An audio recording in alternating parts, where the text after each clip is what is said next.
News പ്ലസിലേക്ക് സ്വാഗതം.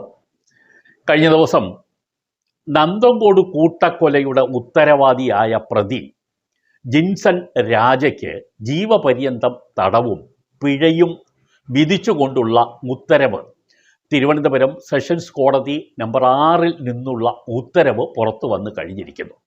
ഇദ്ദേഹത്തിന് വധശിക്ഷ ലഭിക്കുമോ എന്നുള്ള കാര്യത്തിലായിരുന്നു കേരളം ആകാംക്ഷയോടെ കാത്തിരുന്നത്. കാരണം അപൂർവങ്ങളിൽ അപൂർവമായ കേസ് എന്ന മുദ്ര ചാർത്തി തന്നെയാണ് പ്രോസിക്യൂഷൻ മുന്നോട്ട് പോയത്. പക്ഷേ കോടതി അപൂർവങ്ങളിൽ അപൂർവം എന്ന ഒരു തീർപ്പ് നൽകുന്നതിൽ വിസമ്മതം കാണിച്ചുകൊണ്ടാണ് ജീവപര്യന്തവും പിഴയും അദ്ദേഹത്തിന് വിധിച്ചിരിക്കുന്നത്. ഈ കേഡൽ രാജയുടെ സംഭവം നേരത്തെ 2 എപ്പിസോഡുകൾ ഈ ചാനലിൽ ചെയ്തിരുന്നു. കേഡൽ രാജയുടെ വീടിൻ്റെ ഇപ്പോഴത്തെ സ്ഥിതി എന്താണെന്ന് കാണിച്ചുകൊണ്ടുള്ള വിഷ്വൽസ് അടക്കമുള്ള വീഡിയോ ആണ് ചെയ്തത്. അതിപ്പോൾ ഈ സ്ക്രീനിൽ നിങ്ങൾക്ക് മുകൾ ഭാഗത്ത് കാണാം. ആ വീടും പരിസരവും ഇപ്പോൾ ഒരു ഭാർഗവി നിലയം വീട് പോലെയാണ്. അവിടെ ശരിക്കു പറഞ്ഞാൽ ആ പരിസരത്തു കൂടി പോകുന്നതിന് പോലും പലരും മടി കാണിക്കുന്നു ഈ കൊലപാതകങ്ങൾ നടന്നതിന് ശേഷം. യഥാർത്ഥത്തിൽ ഈ കൊലപാതകത്തിൻ്റെ വിധിയിൽ പലർക്കും അസംതൃപ്തി ഉണ്ടെങ്കിലും യഥാർത്ഥ വസ്തുതകൾ പരിശോധിക്കുമ്പോൾ കോടതിക്ക് ഇങ്ങനെയേ എത്തിച്ചേരാൻ കഴിയുകയുള്ളൂ. 4 പേരെയാണ് ഇയാൾ കൂട്ടക്കൊലയ്ക്ക് വിധേയമാക്കിയത്. അമ്മ, അച്ഛൻ, സഹോദരി, ആ വീട്ടിൽ സഹായിയായി നിന്ന ഒരു ബന്ധു. ഈ 3 പേരെ ഒരു ദിവസവും വീട്ടിൽ സഹായിയായി നിന്ന സ്ത്രീയെ അടുത്ത ദിവസവും, അവർ ശരിക്കും കാഴ്ച പരിമിതിയുള്ള ഒരു സ്ത്രീ കൂടിയായിരുന്നു, അടുത്ത ദിവസവുമാണ് കൊലപ്പെടുത്തിയത്. അവരുടെ ഡെഡ് ബോഡി ഷീറ്റിൽ പൊതിഞ്ഞ നിലയിലാണ് ഇവിടെ നിന്നും കണ്ടെടുക്കാൻ കഴിഞ്ഞത്. ബാക്കി 3 പേരെയും കത്തിച്ച് കളയാൻ അയാൾ തുനിഞ്ഞു. അവർ കത്തിച്ചാമ്പലായ രീതിയിലാണ് ആ ഡെഡ് ബോഡീസ് കണ്ടെത്താനും കഴിഞ്ഞത്. ഈ കേണൽ രാജ എന്ന് പറയുന്ന ഈ ചെറുപ്പക്കാരൻ ശരിക്കും 7 വർഷം ഈ വിചാരണ തടവുകാരനായി ജയിലിലായിരുന്നു. കാരണം ഇയാളുടെ മാനസിക ആരോഗ്യത്തെക്കുറിച്ച് സംശയം വന്നതിനെ തുടർന്ന് മെഡിക്കൽ ബോർഡ് രൂപീകരിച്ചു. മെഡിക്കൽ എക്സ്പെർട്ടിൻ്റെ അഭിപ്രായം അനുസരിച്ച് അയാളെ വിചാരണയ്ക്കുള്ള മാനസിക ശേഷിയില്ല എന്ന റിപ്പോർട്ട് വന്നതിനെ തുടർന്ന് കോടതി വൈകിപ്പിക്കുകയാണ് ചെയ്തത്.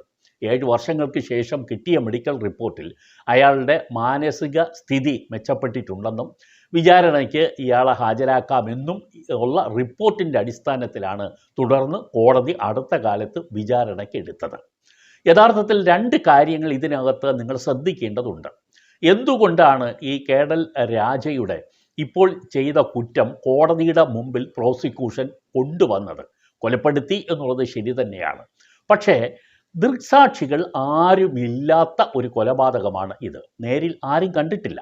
അടുത്ത കാലത്ത് നടന്ന വെഞ്ഞാറമൂട് കൂട്ടക്കൊലയ്ക്കും ഇത് തന്നെയാണ് സംഭവിച്ചിരിക്കുന്നത്. നേരിട്ട് കൊലപാതകം നടത്തുന്നത് ആരും കണ്ടിട്ടില്ല.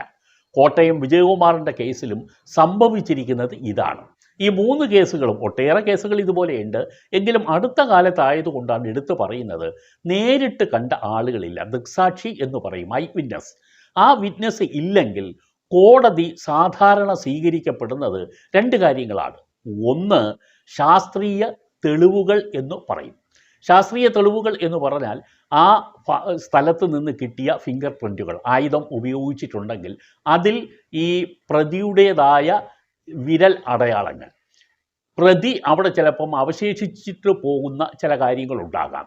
അതിൽ പ്രതിയുടെ മുടിയുണ്ടാകാം, ചിലപ്പോൾ നഖമുണ്ടാകാം, ചിലപ്പോൾ വസ്ത്രങ്ങളുടെ അവശിഷ്ടമുണ്ടാകാം, ചിലപ്പോൾ അദ്ദേഹം ആ പോക്കറ്റിൽ മറ്റോ സൂക്ഷിച്ച ചില തുണ്ടുകളുണ്ടാകാം. ഇങ്ങനെ പലതും ശാസ്ത്രീയപരമായ ചില തെളിവുകളായി തന്നെ കോടതി എടുക്കും. അതുപോലെ തന്നെ ആ സാഹചര്യ തെളിവുകൾ എന്ന് പറയുന്ന 2ാമത് ഈ കോടതി പരിഗണിക്കും. സാഹചര്യ തെളിവുകളും ഇവിടെ പ്രതി കേഡൽ രാജയ്ക്ക് പ്രതികൂലമായിരുന്നു. ഈ സാഹചര്യ തെളിവുകളുടെ പ്രധാനപ്പെട്ട ഒരു കാര്യം നിങ്ങൾ അറിയേണ്ടത് ഇയാളുടെ അമ്മാവൻ തന്നെ പറഞ്ഞ മൊഴികളാണ്. 1ാം സാക്ഷി എന്ന് പറയുന്നത് പ്രോസിക്യൂഷൻ്റെ ഈ പ്രതിയുടെ അമ്മാവനാണ്, ആ അമ്മയുടെ സഹോദരൻ. ഈ സഹോദരൻ ശരിക്കും ഈ കേഡൽ രാജയുടെ കുടുംബവുമായിട്ട് ശത്രുത തുടങ്ങാൻ ആരംഭിക്കുകയായിരുന്നു. കാരണം ഇയാളുടെ തന്നെ തൊട്ടടുത്ത് ഇവരുടെ നല്ല ഒരു വീടാണ് ഈ കേണൽ രാജ, പ്രൊഫസർ രാജ എന്ന് പറയുന്ന അദ്ദേഹം കോളേജ് പ്രൊഫസറായിരുന്നു, വൈഫ് ഡോക്ടറായിരുന്നു, മകള് ഡോക്ടറായി കഴിഞ്ഞു. അങ്ങനെ ഒരു സമ്പന്ന കുടുംബം തന്നെയാണ്. ഇവർക്ക് വേറെയും എസ്റ്റേറ്റുകളൊക്കെ ഉണ്ട്. ഒരു സമ്പന്ന കുടുംബമാണ് ഇവരുടേത്. അങ്ങനെ ഇവരുടെ ഈ പറമ്പിന് തൊട്ടടുത്തുള്ള 118 എന്ന് പറയുന്ന ഹൗസ് നമ്പർ, അത് നിങ്ങൾക്ക് ഈ വിഷ്വലിൽ കാണാം. ഞങ്ങളുടെ ടീം അവിടെ നേരിട്ട് പോയി ഷൂട്ട് ചെയ്തതാണ്. ആ വിഷ്വലിൽ കാണുന്ന ചെറിയ വീടാണ്. അതിന് ഇപ്പോഴും കെട്ടിട നമ്പർ ഉണ്ട്, ഒരു കുഞ്ഞു വീട്. ആ വീടും 4 സെൻറ്റ് സ്ഥലവും ഈ അമ്മാവൻ എന്ന് പറയുന്ന വ്യക്തി ഈ ജിൻസൺ രാജയുടെ അമ്മയ്ക്ക് കൊടുത്തിരുന്നു, വിലയാധാരമായി കൊടുത്തിരുന്നു. 50,000 രൂപ പ്രതിമാസം തൻ്റെ ചെലവിന് നൽകണം എന്ന വ്യവസ്ഥയുടെ അടിസ്ഥാനത്തിലാണ് കൊടുത്തത്. അത് ഒരു മാസം കഴിഞ്ഞപ്പോൾ തന്നെ ഈ കൊലപാതകം നടന്നു എന്നുള്ളതാണ് നമുക്ക് പ്രത്യേകിച്ച് അടിവരയിട്ട് കാണേണ്ട ഒരു കാര്യം. അതിൽ ഈ വസ്തുവിന് 50,000 രൂപ പ്രതിമാസം കൊടുക്കുന്നതുമായി അമ്മാവനുമായിട്ട് എന്തെങ്കിലും ശത്രുത ഇയാൾക്കുണ്ടായിരുന്നോ എന്നുള്ള കാര്യത്തിനെ സംബന്ധിച്ച് നമുക്ക് വ്യക്തതയില്ല. എന്തായാലും അതിനുശേഷം ഈ അമ്മാവൻ 50,000 രൂപ തനിക്ക് കിട്ടണം, ഇല്ലെങ്കിൽ ഈ വസ്തു തനിക്ക് തിരിച്ച് നൽകണമെന്ന് എന്ന് പറഞ്ഞുകൊണ്ട് ഈ കേണൽ രാജയെ ജയിലിൽ പോയി പലവട്ടം സന്ദർശിച്ച് അദ്ദേഹം റിക്വസ്റ്റ് ചെയ്തിരുന്നെങ്കിലും ഈ കേണൽ രാജ എന്ന് പറയുന്ന ഈ ചെറുപ്പക്കാരൻ അത് മൈൻഡ് ചെയ്തില്ല. അദ്ദേഹം അത് സംബന്ധിച്ച് ഒഴിഞ്ഞു മാറുകയാണ് ചെയ്തത്. ഇതെല്ലാം തന്നെ ഒരു തരത്തിൽ ഈ പ്രതി മാനസികപരമായ ബൗദ്ധിക തലത്തിൽ ഉള്ള അസ്ഥിരത ഉണ്ട് എന്നുള്ള പ്രതിഭാഗത്തിൻ്റെ വാദത്തിനെ ഖണ്ഡിക്കുന്നതായിരുന്നു. എന്ന് വെച്ചാൽ അദ്ദേഹത്തിൻ്റെ ആ നിലപാടുകൾ ശരിക്കും ഇയാൾ ഒരു സുബോധമുള്ള ഒരു വ്യക്തിയായിരുന്നു എന്നും ഇദ്ദേഹത്തിന് മാനസിക അസ്വസ്ഥത ഉണ്ട് എന്ന് പറയുന്നത് ഈ കുറ്റത്തിൽ നിന്ന് രക്ഷപ്പെടാനുള്ള ഒരു കാര്യം ആണെന്നും തന്നെയാണ് കോടതി കണ്ടെത്തിയത്. ഇല്ലെങ്കിൽ ഈ കേസ് ഒരു സിവിൽ കേസിൽ പോലും ഇങ്ങനെ ശക്തമായ ഒരു നിലപാടെടുക്കാൻ കഴിഞ്ഞത് അദ്ദേഹത്തിൻ്റെ മാനസികപരമായ സ്റ്റെബിലിറ്റിയെ കാണിക്കുന്നു എന്ന് കോടതി കണ്ടെത്തുകയാണ് ഉണ്ടായത്. കാരണം പ്രതിഭാഗം നന്നായി വാദിച്ചതാണ് ഇദ്ദേഹത്തിൻ്റെ മാനസികപരമായ ഇദ്ദേഹത്തിൻ്റെ ഈ ദൗർബല്യം. ഈ നേരത്തെ തന്നെ ഈ പ്രതി പറഞ്ഞിരുന്നത്, പോലീസിനോട് പറഞ്ഞത് ഈ ആസ്ട്രൽ പ്രൊജക്ഷനെ കുറിച്ചിട്ടുള്ളതാണ്. എന്ന് പറഞ്ഞാൽ ആത്മാക്കളുമായി നേരിട്ട് സംസാരിക്കാൻ എനിക്ക് കഴിയും, എൻ്റെ മാതാപിതാക്കളുടെ ആത്മാവ് ആകാശത്തേക്ക് പോകുന്നത് എനിക്ക് കാണാൻ കഴിയും, അവർ എന്നോട് നേരിട്ട് വന്ന് ഇപ്പോഴും സംസാരിക്കുന്നുണ്ട് എന്ന വാദഗതികളൊക്കെ ഉയർത്തി ഇയാൾ ശരിക്കും ഒരു ഇൻസൈൻ പേഴ്സൺ എന്നുള്ള നിലയിൽ വരുത്തി തീർക്കാൻ ഒരു ശ്രമമൊക്കെ നടത്തിയിരുന്നു. പക്ഷേ അതിൻ്റെ ഒരു ഭാഗികമായി കോടതി അത് പരിഗണിച്ചു എന്ന് പറയാതെ വയ്യ. കാരണം അപൂർവങ്ങളിൽ അപൂർവമായ കേസെന്നുള്ള നിലയിലുള്ള വധശിക്ഷയിലേക്ക് കോടതി എത്തിച്ചേരാതിരിക്കാൻ ഈ ഇടയ്ക്കുള്ള മെഡിക്കൽ പരിശോധനയിൽ ഇയാൾ 7 വർഷത്തോളം ഈ വിചാരണയ്ക്ക് പോലും അയോഗ്യനാണ്, മാനസികപരമായി ഫിറ്റ് അല്ല എന്ന റിപ്പോർട്ടൊക്കെ പരിഗണിച്ചുകൊണ്ടാണ് ഒരു പരിധിവരെ വധശിക്ഷയിൽ നിന്നും ഇയാൾ രക്ഷപ്പെട്ടത് എന്ന് വേണമെങ്കിൽ പറയാം. എന്നാൽ ഈ പ്രോസിക്യൂഷൻ ശക്തമായി ഉന്നയിച്ച വാദങ്ങളിൽ പലതും ഇയാൾക്ക് മാനസിക പ്രശ്നങ്ങൾ ഒന്നും ഇല്ല എന്ന് തന്നെ കോടതിക്കും കണ്ടെത്താൻ ഒരു പരിധിവരെ കഴിഞ്ഞിട്ടുണ്ട്. കാരണം ഈ കൊലപ്പെടുത്തുന്നതിന് അയാൾ ശരിക്കും പ്ലാൻ ചെയ്തിരുന്നു. അതിനുവേണ്ടിയുള്ള എല്ലാ കാര്യങ്ങളും അയാൾ ഓൺലൈനായി തന്നെ സ്വന്തം വീട്ടിൽ വരുത്തുകയും ചെയ്തിരുന്നു. ഈ ഡെഡ് ബോഡി പൊതിയാനുള്ള പ്ലാസ്റ്റിക് കവറ്, അതുപോലെ ലോഷൻ, മൃതദേഹങ്ങൾ ചുട്ടുകരിച്ചാൽ തന്നെ വീടും പരിസരവും വൃത്തിയാക്കാനുള്ള ലോഷൻ, ഈ വെട്ടിക്കൊല്ലുന്നതിന് വേണ്ടിയുള്ള കത്തി, ഒരു വെട്ടുകത്തി വരെ ഓൺലൈനിൽ നിന്നും ഓർഡർ ചെയ്ത് അയാൾ വാങ്ങി വച്ചിരുന്നു. ഇതെല്ലാം കാണിക്കുന്നത് ഇദ്ദേഹത്തിന് വലിയ മാനസിക പ്രശ്നങ്ങളൊന്നും ഈ കൊലപാതകം നടത്തുന്ന സമയത്ത് ഇല്ലായിരുന്നു. അതിനാണ് കോടതി പ്രാധാന്യം കൊടുക്കുന്നത്.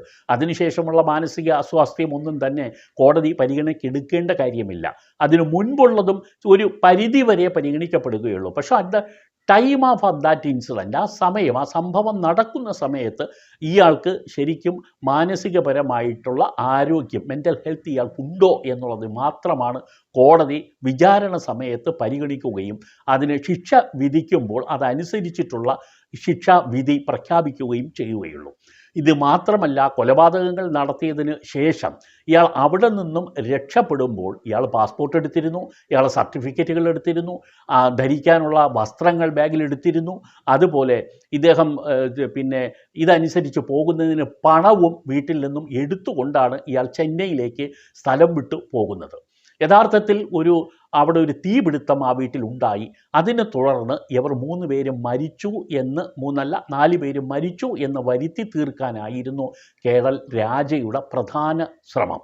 അതുകൊണ്ട് ആദ്യം അമ്മയെ മുറിയിലേക്ക് വിളിച്ചു വരുത്തി തൻ്റെ പുതിയ ഈ പ്രോഗ്രാം അദ്ദേഹം ചെയ്തിട്ടുണ്ട്. ആ പ്രോഗ്രാം കാണുന്നതിന് വേണ്ടി, ഈ കമ്പ്യൂട്ടറിലേക്ക് ചെയ്തിരിക്കുന്ന പ്രോഗ്രാം കാണുന്നതിന് വേണ്ടി അമ്മയെ മുകളിലത്തെ ഇയാളെ മുറിയിലേക്ക് കൂട്ടിക്കൊണ്ടുപോയി ആദ്യം കൊലപ്പെടുത്തുന്നു.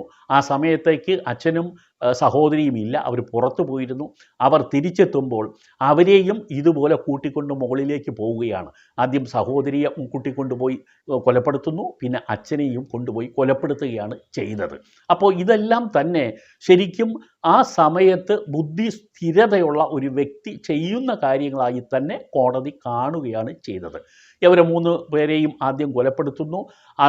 പിറ്റേന്ന് തന്നെയാണ് അയാളുടെ ഈ ബന്ധു, അവിടെ സഹായിയായി നിൽക്കുന്ന ബന്ധുവിനെ ഇയാൾ കൊലപ്പെടുത്തുന്നു. കാരണം അവർ മറ്റുള്ളവർ എവിടെയെന്ന് ഇയാളോട് ചോദിക്കുന്നു. കാരണം അവർക്ക് കണ്ണ് നല്ല കാഴ്ചയില്ലാത്ത സ്ത്രീയായിരുന്നു.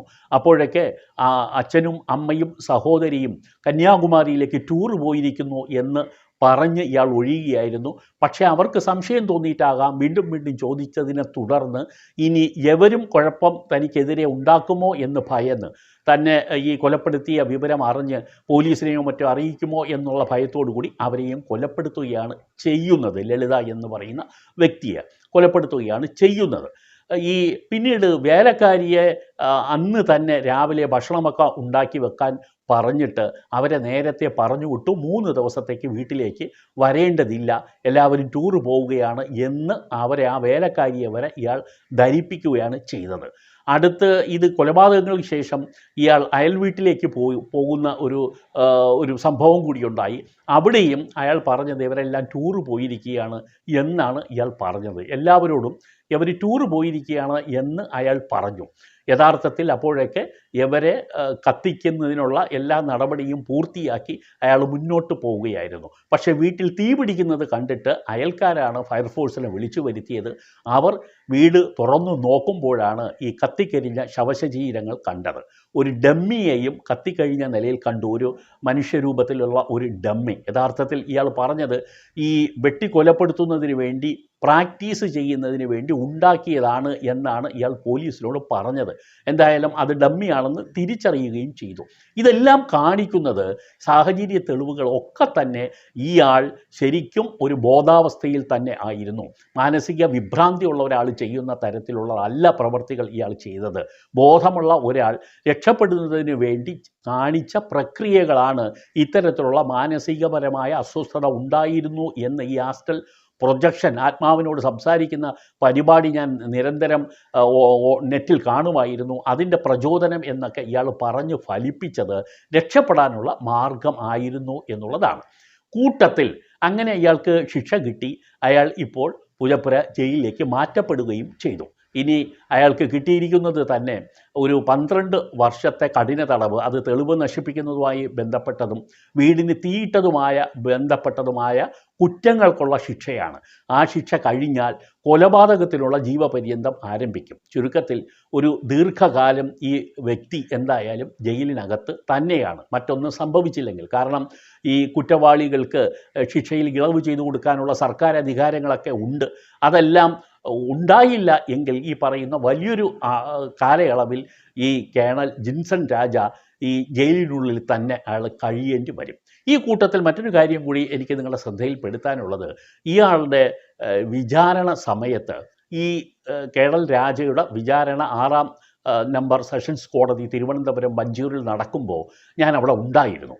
ആ സമയത്ത് ഇദ്ദേഹത്തിനോട് കോടതി മൊഴി നേരത്തെ കിട്ടിയ ആളുകൾ, പ്രധാനമായും അമ്മാവൻ നൽകിയ മൊഴികൾ ഉൾപ്പെടെയുള്ള കാര്യങ്ങളുടെ അടിസ്ഥാനത്തിൽ കോടതി നേരിട്ടാണ് ഇയാളോട് ആ മൊഴിയെക്കുറിച്ച് ഇയാളുടെ മൊഴി ഇല്ലെങ്കിൽ ഇയാളുടെ അഭിപ്രായം കോടതി കേട്ടത്.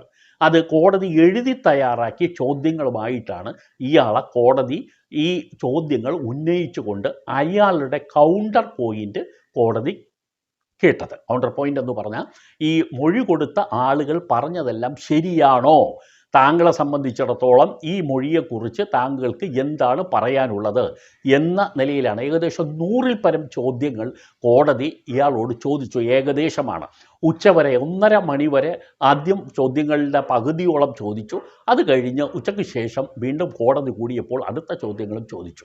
പക്ഷേ ഇയാളെ നിങ്ങൾക്ക് കാണാം, ആ സമയത്ത് ഇയാൾ പോലീസുകാരോടൊപ്പം ഭക്ഷണം കഴിക്കാൻ പോയതൊക്കെ ഈ സീനിൽ നിങ്ങൾക്ക് കാണാൻ കഴിയും. കോടതിക്കകത്തുള്ള രംഗമൊന്നും നമുക്ക് ഷൂട്ട് ചെയ്യാൻ കഴിയില്ല, അതൊന്നും നമ്മൾ ഷൂട്ട് ചെയ്തിട്ടില്ല. ഹോട്ടലിൽ പോയി പോലീസുകാരുടെ ഇടയിൽ ഇരുന്ന് ഭക്ഷണം കഴിക്കുമ്പോഴൊക്കെ മുഖത്ത് ഒരു ഭാവ വ്യത്യാസമില്ലാതെ ഇയാൾ ഭക്ഷണം കഴിക്കുന്നതൊക്കെ നിങ്ങൾക്ക് ഈ വീഡിയോയിൽ തന്നെ കാണാൻ കഴിയും. നേരത്തെ ഈ വീഡിയോ അപ്ലോഡ് ചെയ്യുകയും ചെയ്തിട്ടുണ്ട്. താല്പര്യമുള്ളവർക്ക് അത് മുൻപേ ഉള്ള എപ്പിസോഡുകളിലേക്ക് എത്തിയാൽ ഇത് കാണാനും കഴിയും. പക്ഷേ ഈ ചോദ്യങ്ങൾ ചോദിക്കുമ്പോഴൊക്കെ ഉള്ള ഇയാളുടെ ഭാവഭേദം ഒരു സാധാരണ നോർമൽ പേഴ്സൺ പറയുന്ന കേൾക്കുന്ന രീതിയിൽ തന്നെയായിരുന്നു.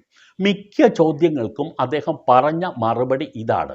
ഈ ചോദ്യം, നിങ്ങൾ അന്ന് പെട്രോൾ വാങ്ങാൻ പോയിരുന്നു എന്ന് ഒന്നാം സാക്ഷി മൊഴി പറഞ്ഞിട്ടുണ്ട്, ഇത് ശരിയാണോ എന്ന് ചോദിക്കുമ്പോൾ അതുപോലുള്ള ചോദ്യങ്ങൾ, ഒരു ചോദ്യം ഞാൻ സാമ്പിൾ പറഞ്ഞതേ ഉള്ളൂ, കളവാണ്. ഇതുപോലെ ചോദിക്കുന്ന മിക്ക ചോദ്യങ്ങൾക്ക് ഇയാൾ പറഞ്ഞത് കളവാണ്. അതായത് മൊഴികളെല്ലാം, എനിക്കെതിരെ പറഞ്ഞിട്ടുള്ള മൊഴികളെല്ലാം കളവാണ്.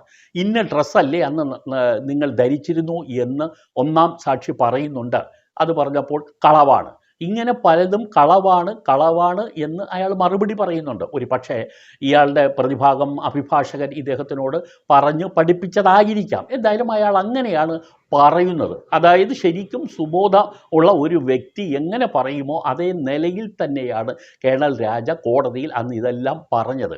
ചില ചോദ്യങ്ങൾ വ്യക്തമായില്ല, ഒന്നുകൂടി ചോദിക്കണമെന്ന് വരെ ഇടയ്ക്ക് ഇയാൾ പറയുന്നുണ്ടായിരുന്നു.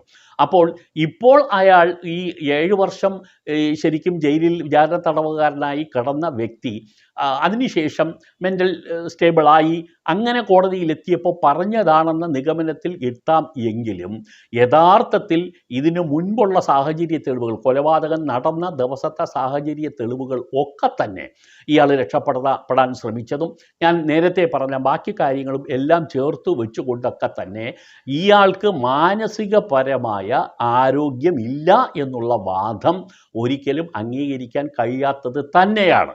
പക്ഷേ എന്തോ അസ്വസ്ഥത അയാൾക്ക് ഉണ്ട് താനും. കാരണം ഇതുമായി ബന്ധപ്പെട്ട മറ്റ് ചില റിപ്പോർട്ടുകളൊക്കെ ഉണ്ട്, അത് മറ്റൊരു എപ്പിസോഡിൽ പറയാം. ഇദ്ദേഹത്തിന് ശരിക്കും ഈ അവസ്ഥയിൽ എത്താനുള്ള കാരണം എന്തായിരുന്നു എന്നുള്ളത് നിങ്ങൾ അറിയേണ്ടതുണ്ട്. കാരണം ഒരു പേരൻറ്റിങ് എന്ന് പറയുന്നൊരു ഭാഗമുണ്ട്, അതിൽ വൻ പരാജയം ഉണ്ടായതാണ് ഈ വെഞ്ഞാറമൂട് കേസിലായാലും ഇപ്പോൾ ഈ നന്തങ്കോട് കേസ് സംഭവിച്ചതും അത് തന്നെയാണ്. എന്താണ് അതിൻ്റെ യഥാർത്ഥ കാരണങ്ങൾ എന്നുള്ളത് ഈ കേണൽ ജിൻസൺ രാജ എന്ന് പറയുന്ന ഈ ചെറുപ്പക്കാരനെ ഈ കൊലപാതകങ്ങൾ നടത്തുന്നതിലേക്ക് എത്തിച്ച പശ്ചാത്തലം അതെന്താണെന്ന് മറ്റൊരു എപ്പിസോഡിൽ വിവരിക്കുന്നുണ്ട്. നന്ദി.